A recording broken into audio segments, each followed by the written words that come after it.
Do you remember Resident Evil 2? It's a big fucking deal, no surprise. The original Resident Evil games seem to be indescribable beyond all comprehension, often just held to such a standard that quite literally only could be defeated by itself.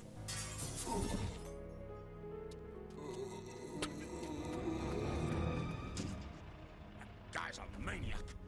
Why'd he bite me? What? Oh, that fucking crazy crackhead just bit my fucking arm off. Oh, Jesus Christ. The claustrophobia, the pixelated graphics, the demented sounds of zombies following you, waiting in the shadows to jump out at you. The tension, the gunplay, the everything. Resident Evil needs absolutely no introduction here.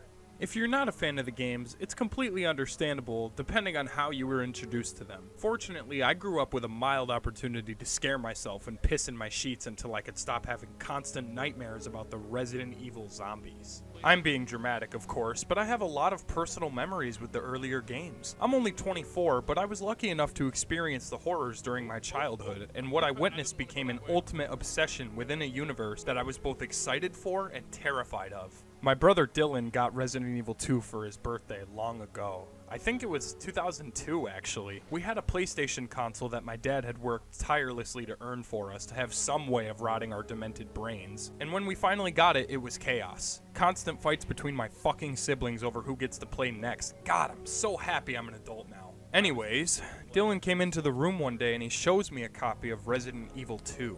Examining the game's cover, I didn't know what to expect. Of course, I was already aware of Resident Evil Director's Cut at this time, but back then the idea that a game had a sequel, let alone a successful sequel, wasn't really too common. I also have to comment on the cutscenes. At the time, these were fucking fantastic, and Dylan would always give me a specific look whenever we'd unlock a new cutscene. Nowadays, you can watch these and honestly just make fun of them. It's kinda silly. Wouldn't this have been a much cooler opening to the remake? There's a body in the road. What have we got here? What? Man, what a mess. What? I know it's cheesy. I know. Oh, gotta get out of there. What are these things? All right, that's far enough. Don't move.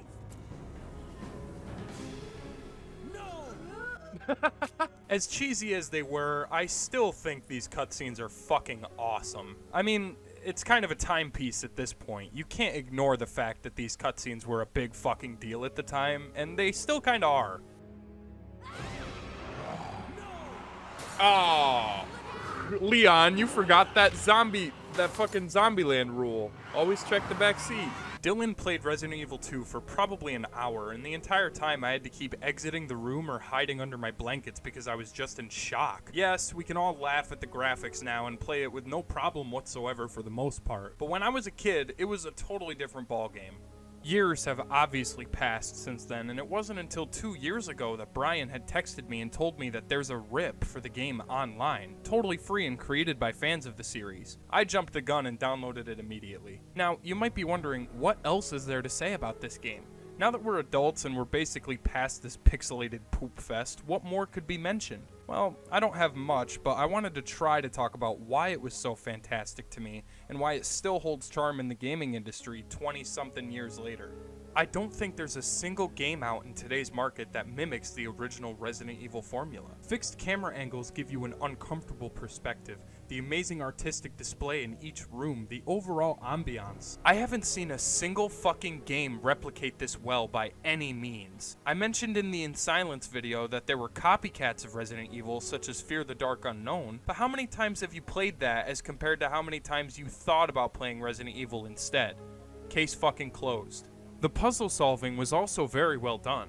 They were very much cryptic and hard to follow at the time, but I think that's what made it so much fun to progress further in the story. Finding the key items you need for specific doors has annoyed players for years, but I mean, it makes sense to me. Plus, I kinda like the idea of multiple keys for multiple doors, and this comes back full swing with backtracking. Backtracking is, what else? Retracing your steps to go to an area you've been before in order to access other things you may have missed. Some doors are helpful and lead you to supplies and ammo. Other doors will lead you to a horde of zombies where you'll probably panic before you get a chance to run away. Considering your resources before encountering your enemies becomes a necessity when playing the original Resident Evil games. It puts the player in a certain mindset that makes them think, fuck, maybe I don't stand a chance, and it's both unique and scary. I have always wanted someone to make a game like this. I've seen so many impressive projects from other YouTubers, like Rustic Games BR, who takes a modern or popular game and creates a scenario as if the game were developed back in the 90s.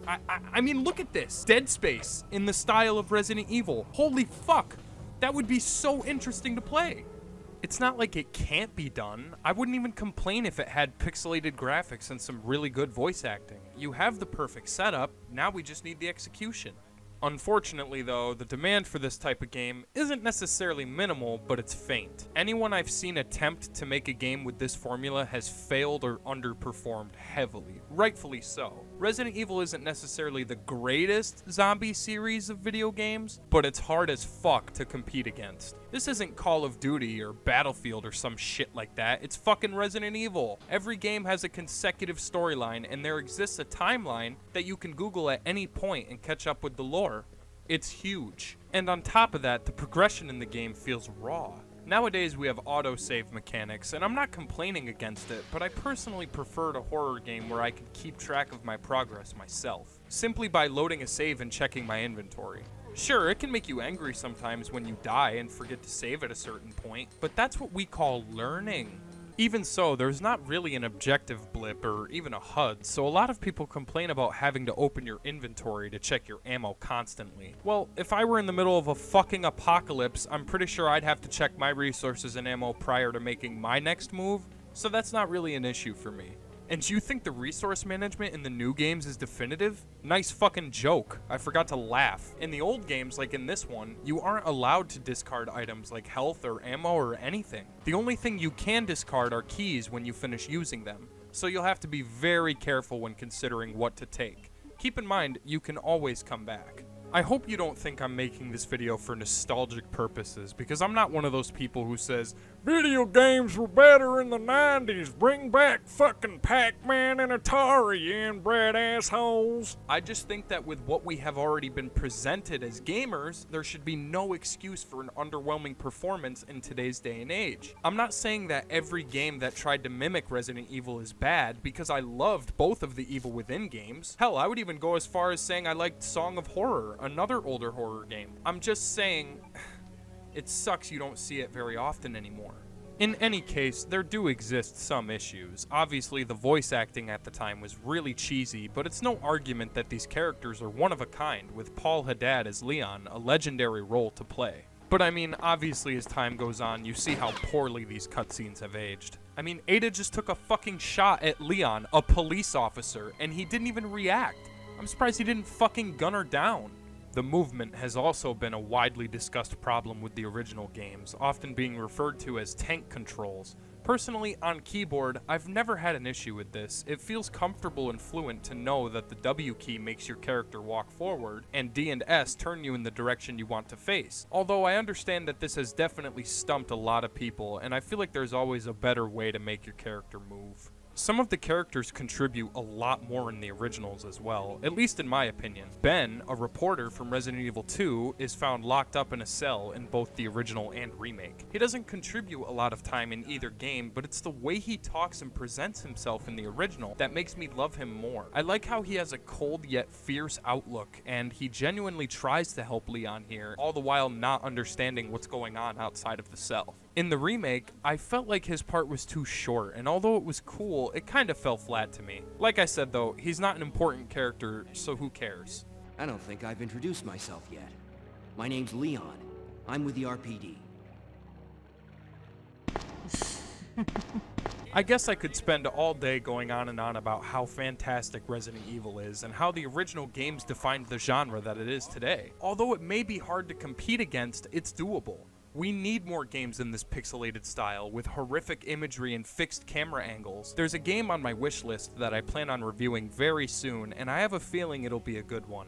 I'll keep it a surprise for now. If you haven't, for some reason at this point in our lives, definitely try to play the original Resident Evil games, including this one. It's ginormous, and the sheer scale of the Resident Evil shadow will forever be casted in history as the perfect horror icon that it is praised as today. Alright, it's that time of the video where I beg and plead for you guys to like and subscribe for more content. If you're feeling dangerous, you can hit that bell too to get notifications the second we upload a video. It really helps us out, and thanks a lot for the support, guys.